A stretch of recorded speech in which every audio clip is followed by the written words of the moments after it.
I'm a self-taught software engineer who works with NodeJs on the backend on a daily basis. In this video, I will explain the logging system that I use that gives me extreme control over all of my logs, which makes development and debugging faster for me and my teams. I'll break it down through some slides, first on what it can do, then on how you can implement it. First, I want to show you the end result of this system. So number one is the ability to log and store custom API requests. 2, log and store database queries and errors. 3, automatic file compression and folder assignment of all of these logs. Now let's break it down. The first thing that I want to know is anything to and from the server can be logged and stored, which we'll start off with API requests. You can see that datetime is here on the left side. We have the type of log it is, whether it's an info or an error log. And here I have custom parameters, the type of method that was sent in the request, which is a get, put, post, delete, the response, the info or error log type. And if it's an error, then we also send the message here, the endpoint hit. And if it's a greater than 500 code for the response, then we also send the request body. Now here, I'll demo this real quick. So here I have my terminal. If I were to just hit test here, as you'll see, these logs give instant feedback.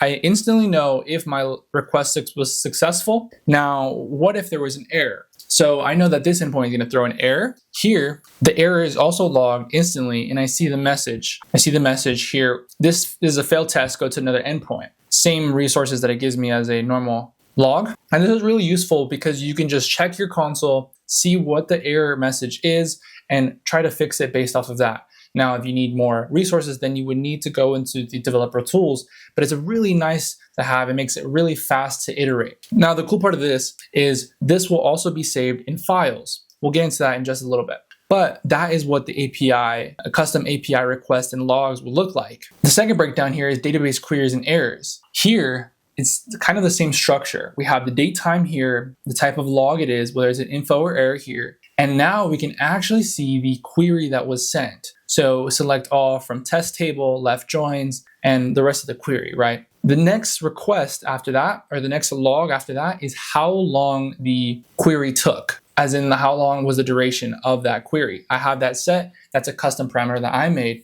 And it's really nice to have because then I can optimize and know which queries are taking the most duration, sends these logs to our folders, and we can just check out the folders and see what's going on. And really, really cool, we get the error. We see what database errors we have. So here we have a database error, relation license does not exist. This is an error that I threw. So here the most useful thing will be the stack. We can see exactly where it failed and why it failed. The third part here is automatic file compression and folder assignment. So this is really cool because as soon as you hit your endpoints, as soon as your database gets queried, they're all sent to these files and you can set them up as custom as you want. You can make them nested folders. You can do your heart content. It's amazing because you don't need a third party to do this. So just to give you an example, here I have my logs. I have them in 2 formats, one where the folder is the date and one where the file is the date. Both of them are the same thing because once you click on the logs, here, this is the accumulation of all of my logs, all the test ones,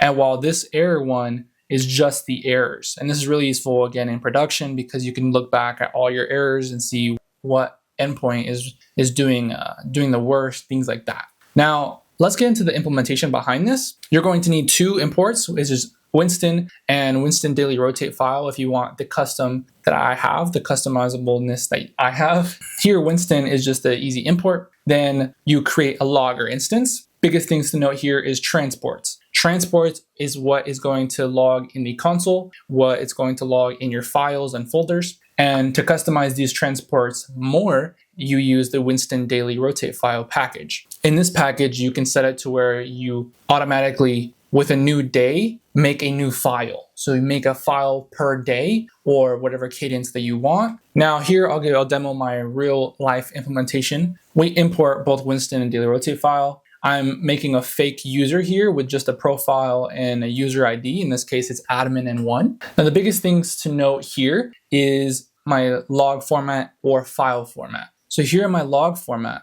is what this is here. It's what's getting logged here. So it's the date time, it's the info, all these little things is structured through this concatenation and if statements. I can make this look better, but I just like this how it is because I can modify this very easily. It's very easily manageable. There's not too many things to work with here. I can also make it look pretty using the things from Winston. So you can use the combine keyword to use multiple different formatting from Winston. So here I'm using combine timestamp to format my timestamps and make the logs colorful. I also have a file format, which is the format that you saw earlier inside my files, which I'll pull up. Inside my files would be here. So it makes these look colorful. And then I have my transports, which is the most important part here. For this logger, we send it to the console. The thing that's sending it to the console is this new Winston transport console.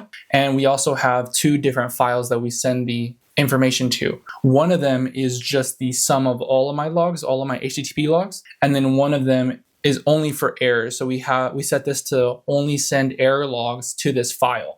And then we create the instance of the logger and export it. Now for the database queries, to get that up and running. So here I'm using Kaiseli with Postgres. So when Kaiseli has a log, it has this log attribute that I can hit. I pass the event into my database log object, pass it all the way down. And depending if it's a normal query, I will send it to one file, my database, using my database logger, another instance that I have. And if it's an error, I'll send it to my big log error files and also send it to the error file for my purely just for my database queries and logs. It's a pretty simple breakdown, but you could use these different instances of loggers, have extreme control over all the information coming in and out of your application, and you can set it up to be as custom as you want. Last thing I'll show you is how I'm setting up specifically for the APIs. So here, if it's a greater than 500, then I'll also add the request body. I think I mentioned that earlier. If it's a greater than 400, it's just normal meta. Now, in production, I don't want to send any successful logs because then I'll clog all of my files up. So what I do is